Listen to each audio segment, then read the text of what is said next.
What if you heard an eerie voice call out while walking through the woods? Or saw a tall, 8-foot hairy beast cross the road? And what could be lurking in the woods near Thomas Bay, Alaska? Today, we test the believability of the Kushtaka.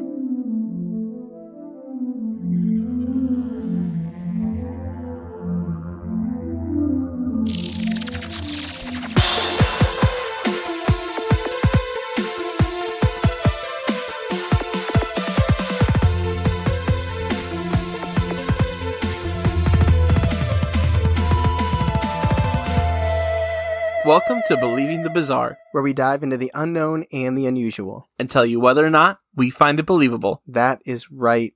I hope everybody had a fantastic Happy New Year's. It is 2021.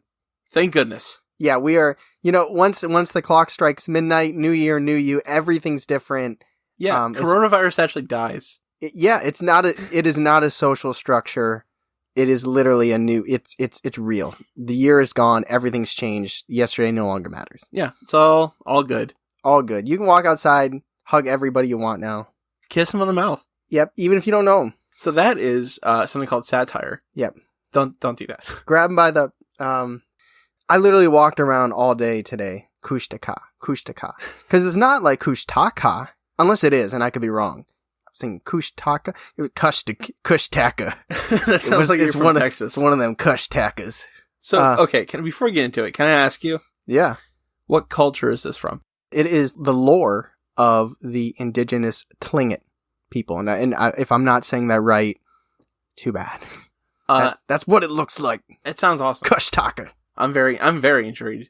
We actually follow, I don't know if you know this, but we follow an account on TikTok that does Alaska horror stories. I didn't know that. We do follow that, and I'm curious to see.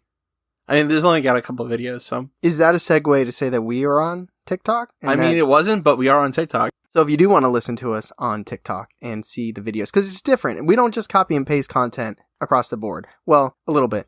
But TikTok's going to be different. It's going to be us. Like, you can physically look at us, which we don't love, but... One of our listeners on the Facebook group, I posted my TikTok onto the Facebook group, and they're like, it's so weird to see you and to hear you talk at the same time. I'm like, you know what? It's weird for me too. Yeah, this is, for guys like Charlie and I, this is definitely the best medium for us to be presenting things to y'all. It is what it is.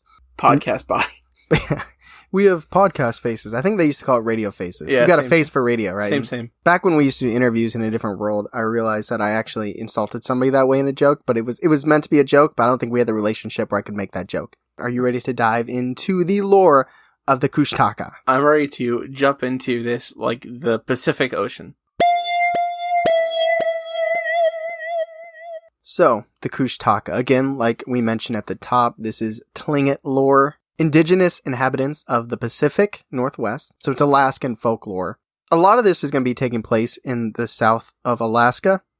There'll be different regions I talk about, but this is pretty much southern Alaska. And there are a ton of things in Alaska. I mean, there's a whole TikTok, like you said, about it. Yeah. So I think that'll be fun to cover those things at a different time, in different episodes. That's exactly why I follow them. Yeah, exactly. Just content. Write it down. So I think there's ways that you could tie this in with other Alaskan folklore, but I do want to keep them separate enough so that those episodes can stand alone on their own. Just like this one. Kushtaka roughly translate as something absolutely terrifying and horrifying. Land otter people. Oh no. Yes, you heard that correctly. And there's more. The Kushtaka are said to be shape-shifting otter-like creatures that are large, 7 to 8 feet tall, with thick, oily, dark brown hair. And they can either be in their large, menacing form, they can take the form of a normal, inconspicuous river otter, or they can take the form of people. So basically, think like a skinwalker, but an otter. But only otter. Yeah. Or like an evil witch doctor that holds hands while swimming with other otters. Oh, what if they are just skinwalkers that pick otters? Yeah, they're just like, I want to be, you could be an owl, you could be a fox, like, no, this is an otter. I like swimming. Otters hands. are vicious. Dude, I have a theory. Do you want to hear it? Yeah. Okay, because otters hold hands while they swim. Yeah. And otters are now apparently Kushtaka, which are, people. Mm-hmm. Have you ever had somebody shake your hand and it just like wrecked your hand? Oh, like too strong? Yeah. Yeah.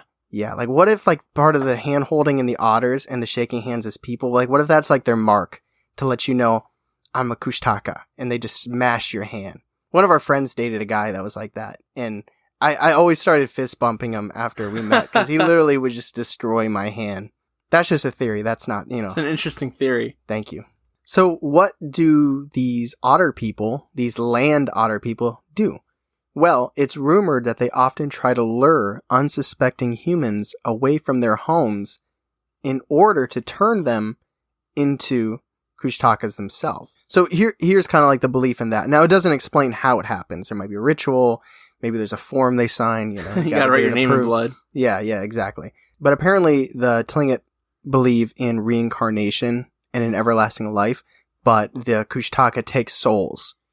They will take your soul away. So whether you die, they kill you, which we'll get to that, or they turn you into one of their own, they're taking away your soul. And once your soul is taken away, you no longer can be reincarnated. So you lose the everlasting life. You're pretty much damned. So not good stuff. No. It's also said that they try to lure young children to water. Otters, remember. So they can drown them. Stick their heads in the water. So they mimic voices. They mimic babies crying. And they'll feign desperation as a child screaming to lure victims out to the water. Huh. And on a less subtle level, they'll tear you to shreds and kill you with their otter claws. Yeah. So as I mentioned, despite being known as the land otter people, they're also shapeshifters. So they can take the form of friends and relatives to confuse their victims and catch them off guard. So what would you do if you found yourself face to face with an otter man? I thought you say face to face with you. I was like, I mean, we are right now. With an otter man? Mm-hmm. Oh man, I mean that's like. Now we wouldn't. How tall is he? Exactly. We wouldn't come face to face. Like LeBron would come face to face. We would go up to his like belly button. These are like 7-8 foot tall things. They're big things. I mean, I'd probably die. You probably would. Would you rather die? Would you rather die or would you rather become a Kushtaka? If I get the choice, yeah, I guess I'd want to be an otter man. Okay. Than just dying. You want to be on our team, bro? I guess. Draft me. Take me, coach. Well, also, the legends of Wikipedia say that the Kushtaka can be warded off through copper, urine, dogs, and in some stories, fire. I've got all those things. You have copper? I've got a copper pipe in my house. Well, your house. Is he going to wait for you? Wait right here. I'll be back in like 2 hours. Don't move. Well, I guess right here, all I've got on me is urine. Perfect. I think that'll do the trick. All right. So the Kushtaka, most prominent, southern Alaska, and the story starts, and the biggest sighting takes place in Thomas Bay. So just a little bit of information. Thomas Bay is just north of Petersburg, Alaska, and it's also known as the Bay of Death by the native populations because in 1750 there was a devastating landslide that claimed 500 lives from the village. Are you laughing? I don't think that's funny. No, it's not funny, but you said landslide, and it made me think of that song by the Dixie Chicks. Oh, I was picturing otters surfing on land. I was like, landslide coming. Who wants to hold my hand? I mean, that's obviously terrible and very sad. Yes. Oh. You piece of shit. So since that time, the land was thought to be cursed, and there's not really people there. I will get to it in the stories, but it's not really an inhabited area. And it wasn't until the 1900s gold rush era that Thomas Bay developed its history, which we're going to dive into with our very first sightings. Are you ready? Yes. So I have 5 sightings. Some of them are longer. Some of them are incredibly short. I will say, though, I feel a little guilty. I don't feel the quantity over quality here. I was just going to say you're still sticking with the quantity. I am, but I think some of these are quality, too. I'm a little ashamed. Oh, no. How dare you? I'm a little ashamed that I found some good stories. I'm going to have to go back to the drawing board and just stick on Wikipedia and Reddit. Yeah. Just leave it there. Are you ready with the first and the most significant sighting? Yeah. From the 1900s. 1900s? 1900. Like 1900. Like that. It's not like the 1900s. It is 1900. Like that year. Okay. They were just getting out of the 1800s. It was a weird time. Okay. So this story comes to us from Harry Colp, who is the author of The Strangest Story Ever Told, which isn't a story he actually published. He penned it. He wrote it himself, but it was in his drafts. That's like that song Tribute from Tenacious D. Tenacious D is the best song in the world, but this isn't the song. It's just a tribute. Yeah. So he left it in his drafts, unpublished. And his daughter, Virginia, actually is the one that published it. She found it, read it. It's like, this is dope. And she put it out. So this story involves Harry and 3 partners, friends, comrades, homies. 3 guys. But they have aliases. It's going to be a common thread among the whole episode. And I do want to say, similar to how the Navajo don't like talking about skinwalkers. Yeah. The Tlingit people don't like talking about the Kushtaka. It's kind of like, not necessarily that it's going to cause them to come, but it's just like a hush-hush. Our culture, we don't really want to talk about it because, you don't want to make it prevalent. You don't want to put that thing out there. Yeah. It's like Thunderman, right? Yeah, except exactly. real. Well, maybe real. It's going to be a common theme throughout the episode that there's going to be a lot of aliases, which in our industry means it's all fake. So sit back and enjoy the ride. So this story involves Harry and fake names John, Charlie, and Fred. And this starts in a shack in Wrangell, Alaska. And I might be saying that wrong. So they were 4 broke prospectors in 1900. However, one night, Charlie enters the shack. You're the main character, by the way. I was hoping. You are the main character. Even though it's written by Harry, he's the famous one. He's pretty much piggybacking off of Charlie's success. Okay. Kind of like me. So Charlie enters the shack that they're staying at, and he tells the guys, I finally got a lead on gold. I'm rephrasing this whole story, by the way. There will be some where I read word for word. This is not one of them. So these are prospectors looking for gold. They're broke as hell, but they finally got a lead. So Charlie comes in and said there's this old man that had a piece of gold quartz, and for a month, Charlie was pestering this guy where he acquired it. Eventually, and you will get there, but obviously this guy wasn't too keen on sending Charlie where he found it. But the old man eventually said to go to Thomas Bay, to camp on Patterson River on the right side, travel upriver for about 8 miles, turn to the high mountains for a mile, and then he would find a moon-shaped lake. And there is where he would find the gold. Feels like Uncharted, right? Or like Indiana Jones. It's kind of cool. It's like, I wonder if hopefully he took notes and it wasn't just by ear, and he got home and he's like, wait, what was the shape? Was it? And that's so Resident Evil to me, the moon-shaped lake. You got to find this piece here to find this piece over here and then travel back to open the door. I love that shit. Does that mean a circle? I know. I think it's like a half moon. Half moon. Okay. See, maybe, who knows, I know. Who knows? Alaska people, they know. Is that moon waxing? Like, is it a new moon? There's no lake. That's the joke.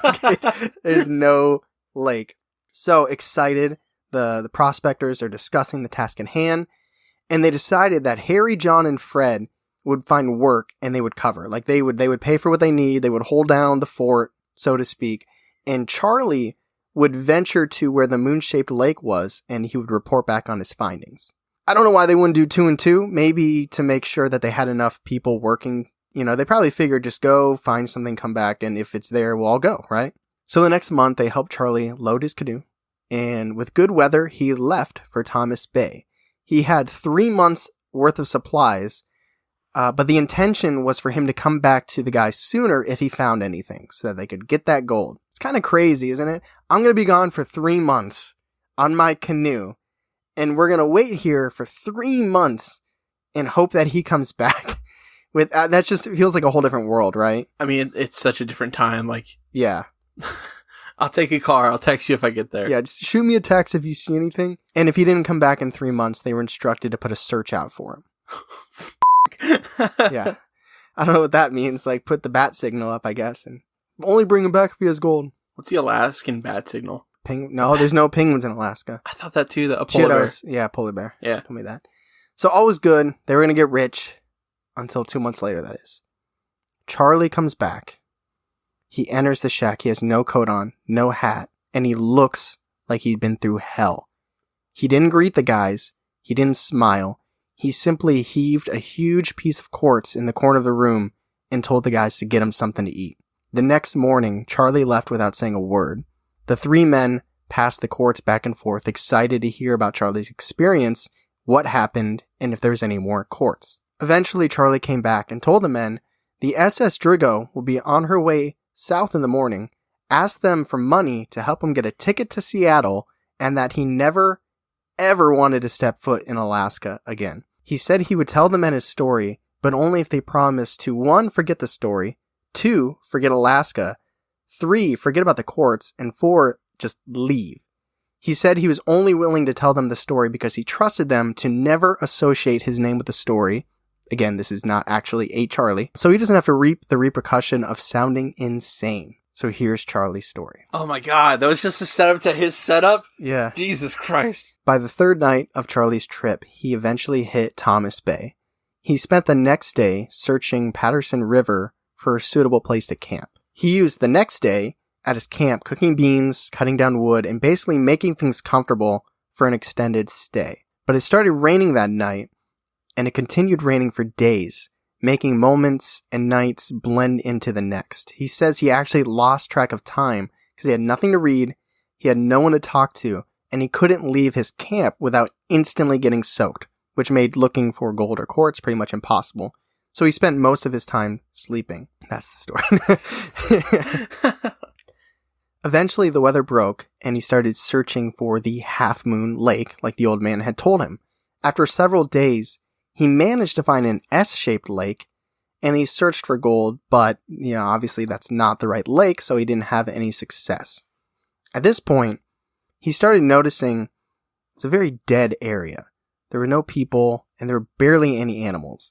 But he was getting sick of his beans, so he decided to travel up a little bit to do some hunting to mix up his appetite.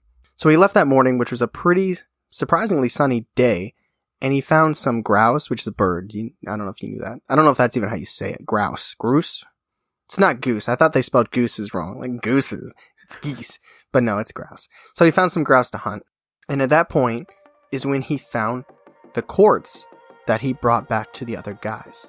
To get it out, he was using the butt of his rifle, and he actually broke the stock of it, trying to get it out, making it pretty much useless. But at that point, he's not worried. He's like, he said he hadn't even seen a squirrel.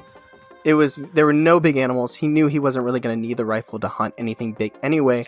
And anyways, his mind was on this gold, this quartz that he found. Upon finding this quartz, he decided that he needed to gather his bearings for future endeavors. Because the goal was to go back to the other guys, tell them about it, show them the quartz, say, let's go back to this area because I guarantee there's more. So he climbed up a few ledges. He saw a ton of mountain peaks, which he was familiar with or he'd learned about. But then, right there, was the Half Moon Lake that the old man had told him about. And almost as soon as he saw that Half Moon Lake, in his words, he got the scare of his life. Swarming up the ridge towards Charlie from the lake were the most hideous creatures.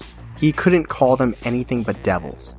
He described them as neither man nor monkey, yet somehow resembled both. Their bodies covered with long, coarse hair, except where they had scabs and sores. And they were all reaching out for him, as if they were excited to be the first one to grab Charlie. They cried out in loud shrieks, and the stench from their sores and bodies made Charlie nauseous.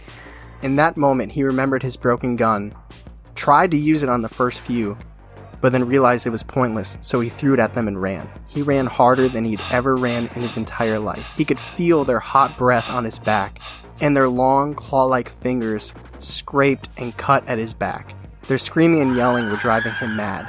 Charlie admits how he made it to his canoe and how he was able to cling to the quartz is a mystery to him. And then he passed out. When he came to, it was night. He was lying in the bottom of his canoe, drifting between Thomas Bay and Sukhow Island. And that's sighting 1. Oh my god. Wow. Move on to sighting 2. So this next sighting takes place 72 years later in 1972. So this is definitely a sighting more up my alley. Yeah. Not super reliable, a lot shorter.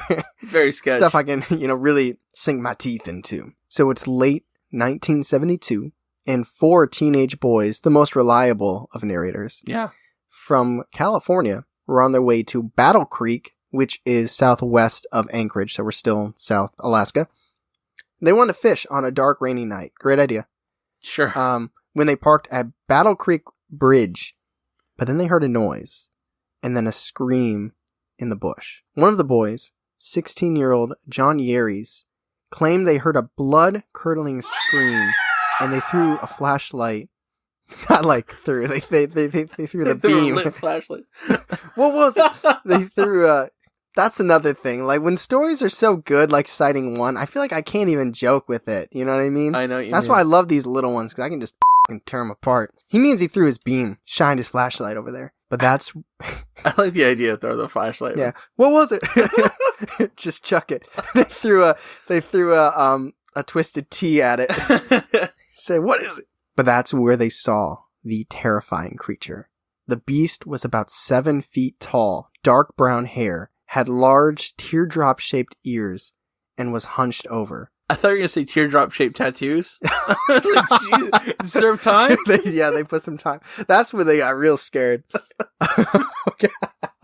He was lifted weights and smoking a cigarette. And it also appeared to have lumps and sores all over its body. When it turned, it looked at them, and then it started sprinting after them. So the boys started running as well. Daryl, also 16, recalled wondering what it was, but knowing at that point in time there was nothing more important than getting out of there as quickly as possible. The 4 boys hightailed it to their car, but when they got there, they were horrified to discover that the car would not start, and they had to push it before it finally started. And apparently the beast was just like, take your time. Yeah, he's like, let me finish this you just want cigarette. me to help you out a little bit? Yeah. Yeah, when I was in there, I learned how to get this going. You just gotta jump it.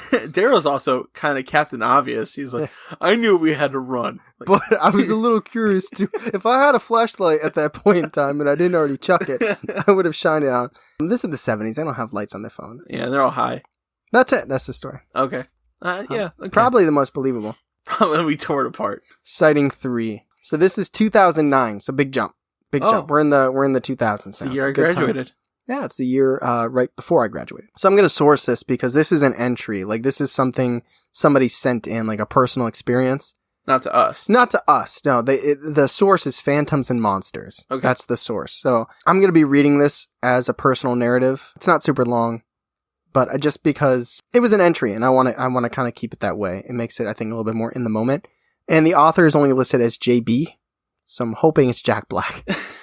Jables. So here is JB's encounter. Quote, "It all starts on a winter night in Juneau, Alaska. About 4 years back, while I was a senior in high school, a few friends of mine were over at my house, a neighborhood on the side of the mountain surrounded by forest. We were bored with our video games and TV, so we all decided to walk a trail in the woods. It's about 3 a.m., but we weren't worried about running into bears because it was hibernation time. So we gear up for the 0-degree weather and leave for a trail up the mountain that I'd played as a kid, running through the woods and building forts. So of course, growing up in it, knowing it like my own home, I wasn't too worried. We crossed a bridge onto the trail and walked about a half a mile when my friend stops and says he heard something up ahead. I say it's likely a deer or something, having seen much of Alaska's wildlife in these woods. So we keep walking, and by this point, he's a little nervous, glancing around a lot. My third friend started to say it was probably the Kushtaka, a local legend of a creature that shapeshifts into something that lures you to your death. My friend begins freaking out even more, and I tell him I've spent half my life in these woods, and I haven't seen one thing remotely strange. About 5 minutes later, we heard snow crunch under a huge pine tree about 10 yards in front of us. We stopped and looked down the path toward the tree. I shine the flashlight in that direction, and we catch a flash of something move behind the tree, almost like a bike reflector. We start walking slowly away from the tree, back down the trail, but not quite looking away from the tree yet. Then we see a hand from behind the tree touch the ground, and I stop dead, frozen with fear, not looking away with my flashlight directly on it. It took a few seconds for my friends to realize what I was looking at. Then they saw it too. My friend, who had been scared the entire time, starts going nuts, blabbling and putting together words that make no sense. Whatever was behind the tree leans out to look at us. Its eyes reflected like a dog's from the beam of my flashlight, making its face blurry from the glare. Instantly, we all run, not daring to stop. No movement was heard until we reached the bridge, when one of my friends fell on the ice. That's when I heard it barreling down the path towards us. I shine my light there, and it's running toward us on all fours, screaming and howling. It almost looks like a human, but it seemed a lot taller. So I run and jump off the low bridge onto the frozen creek, and I yell for them to follow me. We run down the side of the creek toward my neighborhood. I have never run so fast and so far. but I kept on in fear of what I saw. During the entire run, I could hear whatever it was running through the woods directly to us, all the way until we got to the streetlight by the park. To this day, my friend and I still bring up the crazy theories of what we had seen. My other friend, the one that had been so terrified, never brings it up again. JB. Man, unquote. You said the part where he's like, he started saying things random words that didn't make sense. He's like, I've always loved you. I always loved you. I want to be in a relationship. He's like, that doesn't make any sense. This makes no sense. Yeah, I know. It's like, from that character's perspective, the whole time was like, when am I going to tell him? Yeah, exactly. When am I going to tell him? Ballsy move to jump on the creek. Yeah. Like, even though it's low, like, it was a low bridge. It's not like it was a fall. Like, that one fall would be terrifying. But they establish it's low. But like, what if they drown in the water and the beast is like, oh shit, did I do that? Like, I was gonna say hi. Yeah, I know, right? Gonna ask them if they were playing Left 4 Dead later. In all these stories, the monster's always like, I just see it running so fast, just like. Well, this one was on all fours though, kind of galloping, kind of. I think they don't say that. I'm putting that in my own, but. Still, like, breakneck speed in all these stories. I give those guys credit, though, for not throwing their flashlight. They used a flashlight properly. I can only imagine when they bought the flashlight, they actually looked at the user manual and decided how to use it properly. Do not throw. When looking at creature or cryptid, do not throw. So the last two sightings are from a singular source. Again, I'm going to tell you the source. These ones I summarized. Maybe not the most reliable source, Cryptozunus, but it is what it is. Yeah, you can cite them for a paper. Yeah, exactly. This is my works cited, and here are the stories. This takes place in January of 2018. It's not that long ago. No, it's... Do you have any life-relevant information for what you were doing in January 2018? No. I was existing. I was alive. I was around then. Yeah. I think I was. Sleeping, maybe? So, on January 23rd, 2018, around midnight Alaskan time, an earthquake occurred in the Gulf of Alaska near Kodiak Island. I think I remember that. You were. So you were around. Yeah, I remember. I was alive. I think I remember that, You woke up with a disturbance. You were like, something happened. No, I remember in hearing that Alaska. on the news, though, for sure. Yeah. Maybe I'm making it up. I don't know. It's probably on the Twitter. Literally, this is just south of Battle Creek, by the way. If you're trying to keep things in, like, this island and the Battle Creek were from the 70s, right around the same place. Okay. The earthquake measured at 7.9 on the magnitude scale. The earthquake prompted tsunami warnings in Alaska, British Columbia, and the West Coast, Hawaii. They were all like, hey, there could be tsunamis. This earthquake happened. Go get to the higher ground, whatever. So why am I telling you this? Well, a local Alaskan investigator claimed that during the tsunami warning, there were a couple native families that claimed to have seen Bigfoot-like creatures heading up the hills to higher grounds, and multiple tracks were seen. So this investigator is part of the Tlingit culture, and the way this source is coming to, that I found it and is coming to you, is this investigator relayed the stories to the author of this article. So it's going to be third hand. Oh, many hands, many, like Slender Man hands. So it's going to be, there's the stories who were told to the investigator, who were told to this article, who I'm telling to you. So very, not telephone game at all. Very reliable. Yeah. So take that for what it is. I'm just being upfront and transparent because that's what we do. We do investigative journalism here on Believing the Bizarre. If Wikipedia says it, we report it. And again, as I referenced, these stories will include aliases. The investigator was Tlingit. They don't like talking about it. They want to keep privacy. They want to keep things in their culture. So any names I say in these next two sightings are fake. Citing 1 from these stories, 4 total. As cell phones were being alerted, families were already packing up their cars and heading to higher ground. And others were on foot, searching for higher ground. It was kind of a mass hysteria time. Bears, which were normally hibernating, woke their asses up and they started moving to higher ground along with the deer. Eric, fake name, was out at Stargavin Park with his girlfriend Diane, fake name, when they started getting alerted about the tsunami and things like that. And almost immediately, Eric's car died on the way back to town. They sat for a few moments trying to restart the car, and Eric opened the hood to see what was going on, and he noticed a deer cross the road in front of him. And almost a moment later, a large, hairy humanoid figure standing approximately 8 feet tall crossed the road after the deer. He's like, you need a jump? Or...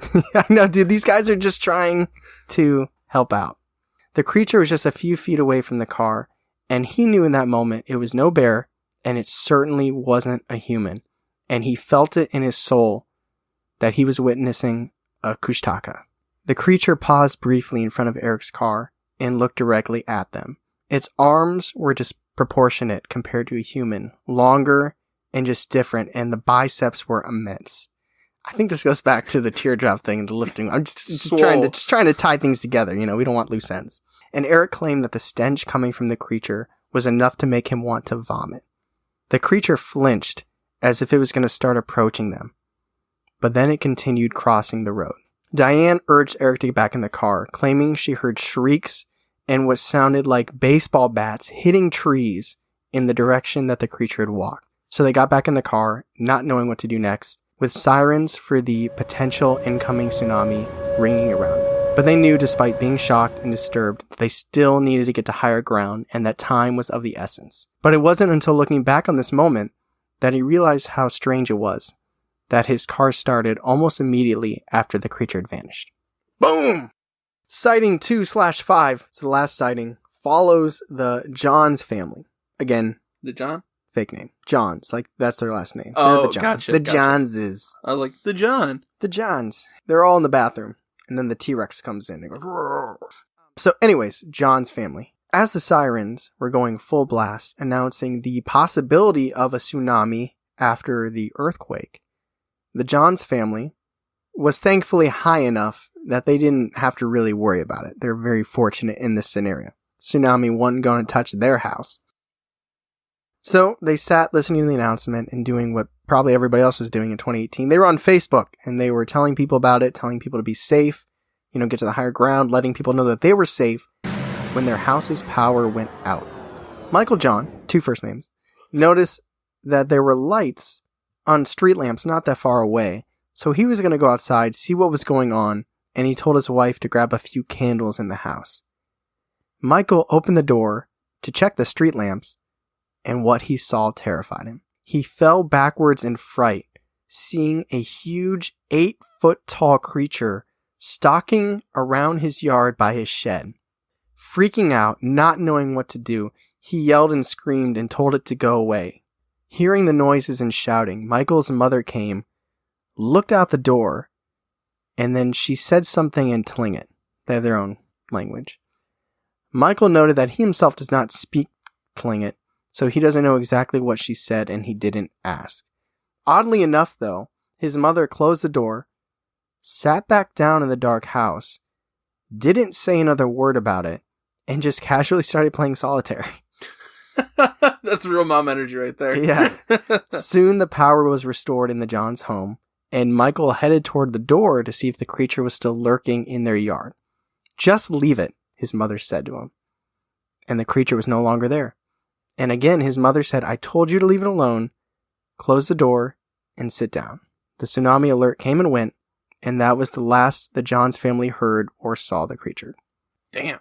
Yeah, now remember, these are stories that the families told their private investigator, who told the person who wrote the article, who didn't tell me. I read it, and now I'm telling you. Right. So it is what it is. But I gotta leave you on a fun fact. I can't just leave you with that. Okay. So you know how I do the chronological. Oh yeah. Backing up a little bit here because it was not worthy of being involved in the original timeline. We're talking about Charlie Sheen. Okay. In 2013, and I didn't know about this, Charlie Sheen flew in his private jet to Sitka, the area that we were just talking about, to hunt the Kushtaka. What? Yeah. So he already had failed at finding the Loch Ness Monster. He actually picked up Harry Colp's book, The Strangest Story Ever Told, our very first sighting that we had in this episode. He read it, and he's like, I want to find it. He didn't find it. He was not winning. So he's not the most credible source. No. But he did go there into the wilderness with his friends to hunt it down. Imagine Charlie Sheen with like a safari hat, shorts, and no shirt. In the snow. With like a 38 caliber rifle, just like, I'm gonna get it. Where you at? And they were saying, the Kushtaka was like, I'm not f***ing with this guy. He's nuts, man. Yeah, right. So, that's fun. Those are the stories of the Kushtaka. Let's discuss. Okay, we are in the discussion. It's been a lot of stories, 5 of them, and Charlie Sheen's, which I'm not counting. You've been bottling up your thoughts. I'm excited to hear them. What are you thinking? Yeah. Okay. So my very first thought is, I think it's very interesting how they've all been described in such a similar fashion. Yeah. There's large. They're all saying like 8 foot. Yeah. Huge. I don't have a good judge of that. I don't think if I saw something, I would just know. Maybe that's just me. I don't think I'm a good judge for size like that. Be like, it's big. It's a big one. It's taller than me. Yeah, which doesn't say much. Yeah, I know, right? Tom Cruise is like.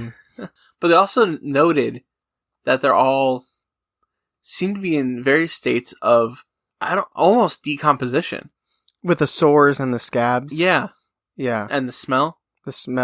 So it's like, okay, tall, 8 foot tall or so, scabs, oozing out, whatever, bad stench, matted brown fur, aggressive. Nothing screams otter-like. Now, I will say this. There was a story I didn't include. It was very long. It felt very fake. It was like these guys died out at sea. There was one survivor, and then a group of otter-looking people came, took him on their boat, and like brought him to shore. Okay, so they were good. Yeah, I mean, if you listen to some of these and they feel unbelievable, that one I was like, you guys can look that up if you want. And it is fun. There's not a ton of this I feel is incredibly otter-like. Now, I'm not seeing these with my own eyes. Right. Like, they're talking about creatures and, like, Bigfoot-like creatures, long arms and stuff. I would have liked to heard a story where you got the sense of it trying to hide, like as a real otter. Yeah. Or, like, as a person, because apparently they can. Yeah. There's like the sightings, and then there's the lore. Yeah. The sightings are, I saw something terrifying, it ran after me, and I ran. But then the lore, like within the Tlingit culture, is like it'll lure you out. It'll pretend to be a child or a woman screaming in danger because it wants to drown you. I'll say it because we're in the discussion. Some people think it's like an old wise tale to keep your children from wandering around water. Because kids they'd be tripping, falling in water and drowning. So to prevent that from happening, it's like, hey, if you go out, it's like the boogeyman. You know what I mean? Like, don't leave your bed because, there's something under there that'll kill you. But really, me and your mom just don't want to deal with you after 9 o'clock. So right. Stay in the goddamn bed. But it's kind of like that. Like, don't wander around. The Kushtaka will get you. Man, what do you think that mom said? I have no idea. Oh, shit. Like, I gotta finish my game. She's like, this guy again. I don't know. I don't know. She said no teardrop, so he's safe. He's not killing anybody. I'm going back to my damn game. I don't know. I think if she would have said something to the son, it would have been English. Yeah. It was like, it could have been like a we mean you no harm. I don't think it was that. I don't know. Because one of the things, I left out there's parts of the one where there was the investigator. Yeah. I left parts out where he was interacting with them one-on-one. Like, he would take them to the spots to look at it. And it was Eric with Eric and Diane. When they went to the spot where they saw the creature, Eric actually spoke in Tlingit and said, I mean no disrespect. We are respectful here. We do not harm you. We are good. So she could have been saying something like that, where it's like, we respect you. We mean you no harm. Please leave us be. But it's one word. I mean, that's a lot to say in one word. It's only so much you can express in one syllable. Or yeah. I guess it doesn't have to be one syllable. Man, just like, okay. So for me, it feels like, this is not the right word, not an offshoot. I don't think we haven't covered Skinwalkers yet. No. I'm putting it off because I love it so much. I feel like once I talk about it, I can't talk about it anymore. So I'm just talking about it indirectly with other stories. This feels almost like a branch of that kind of family. Yeah, like a different, like there's, you got birds, and then you got a flamingo. and the Kushtaka is a flamingo to the Skinwalker bird species. Flamingos are birds. Yeah, that's what I just said. Okay. I'm saying they're a type. I was going to say brand. Oh, like a type. They're off-brand. Like you have Gap, and then you got Old Navy. Old Navy. Old Navy is an off-brand. Yeah, and the Kushtaka is Banana Republic. Gotcha. That's what I'm saying. I understand. That sounds like a really good theory to me. Do you think these are all the same creature? Because I don't know for sure if they are. Everything that, like, in the stories? Mm-hmm. The only one it's all the same area. Yeah, it's all the same area. And also, the only difference that stands out to me is the one story where it ran on all fours versus... Exactly, yeah. To me, it seems like the same thing. Yeah. Okay, here's another thing. How does it disrupt technology? Multiple stories where cars won't work when it's around. Now, that could be coincidental, but it seems very odd. Also, off topic a little bit, there is like this, not symbol, motif. It's like the car stops and something crosses in front of the car. Like, there's so many stories about that happening. And I guess it's because we spend so much time traveling in cars that would make the most sense. But I've had my own experience. And it's like, you read about all these. How many other... I mean, last week, when we talked about... Or 2 weeks ago? Dover Demon? 2 weeks ago. Yeah. I mean, seeing something in the car. The Flatwoods Monster, seeing something in the car. I feel like there's so many different situations where people see something cross in front of them on the side of the road driving. It's like in our culture now. It's like, that's when you see something spooky. Yeah. Oh, that's what happened to you. I know. That's what I said. My own story. It's like... I love that because it's like it hits a certain part of me where it's just like, it's a creepy thing. It's like woods. There's just certain things that now have creepy connotations. Man, do you think Charlie's canoe didn't start up? He was pulling the thing. It's like, it's not working. The oar. He's like, he can't move the oar. His arms are like locked. I can't start it. I don't know what would make it technology. Is that really technology? I guess it is. But I don't know what would make an engine stop working. Magnetic field, like some type of energy or something. I have no idea. But, even though the last two stories were a little bit flat to me, it makes sense because something stirred them out of their homes, the earthquake. It's almost like, it's not random. You know what I mean? Like, there's random stories. I was driving, I saw it randomly. This actually makes sense. It's something in the environment, in nature, stirred these creatures to have to leave their habitats and move, and that's when you would catch them moving around. That actually makes it feel more believable to me. The first story makes sense, too. Well, yeah, because No, okay, so, like, a stranger comes. Yeah. For months, and he starts to dig at something you want to protect. I don't know, do you think they were actually protecting the gold? I don't know, maybe. That's my gold. I think it was just, like, somebody in your area, like, their turf. That could be, yeah. Yeah. The one with the teenage boys is just kind of like... Why are you at 3? It doesn't matter. We're going fishing at late. Yeah. Could it be a Bigfoot? Or a version of Bigfoot or Alaska's Bigfoot? I think Alaska has its own big feet. Big feet. It's got them big old feet. Yeah. But could this be that? Like, you were kind of lending it towards a different type of skinwalker. Could it just be a missing link? A Bigfoot in Alaska? Or, yeah, multiple big feet. Scabby big feet. I want to say no, but I don't know. Yeah. Also, you pointed this out off air.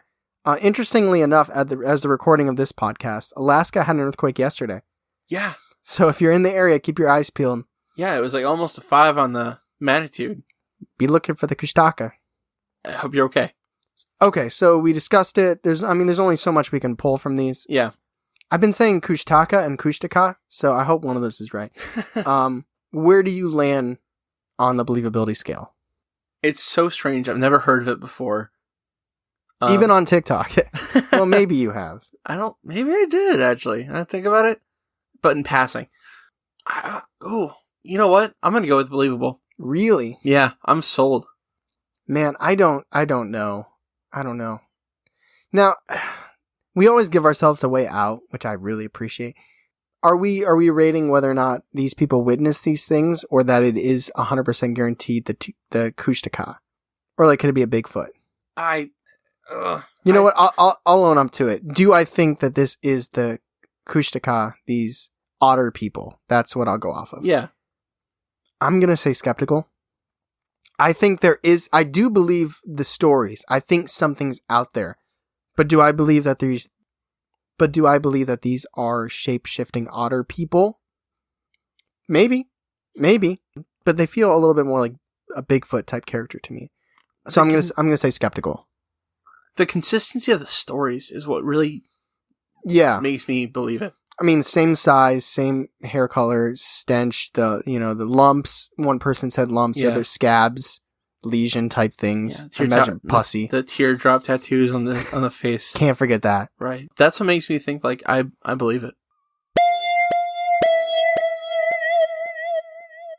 So that is our episode on the Kushtaka. Fun fact, I just want to lay this out there. The entire week and a half, I had a different topic, and I'm not going to say it because I think we're going to use it later. It was an urban legend, and I'm like, that's going to be next week's episode. And I searched, and I searched, and I searched, and a lot of searching on Wikipedia. There was no, like, sightings, no stories. Nobody had a personal experience. It was just like, here's the urban legend.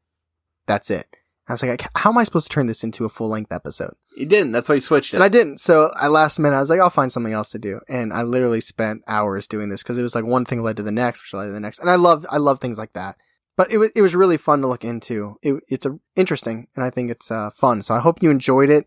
I hope there was some interesting facts about it or Alaska that you didn't know. Well, I enjoyed it. That's all that matters. I'm really just doing this for Charlie. If Charlie has a good time, I'm down with the ride. That's what I think about too. If I'm not having fun, who else is going to have fun? Nobody. Exactly. Because it shows. So again, I hope everybody had a very happy and fun New Year's Eve. It is 2021. That's awesome. Yeah. It can't be worse than last year unless it is. Right? I guess that's fair, yeah. Exactly.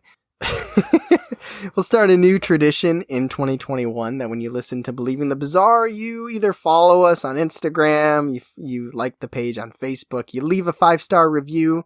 It's a good resolution until like February where we stop doing it. Yeah. And then, yeah, exactly. And once you stop with your resolution, then you can just listen and that's it. Which we still appreciate that. So by all means, do what you do. So thank you so much for listening. As always, I'm Tyler. And I'm Charlie. And catch us next week on Believing the Bizarre. A podcast as bizarre as you are.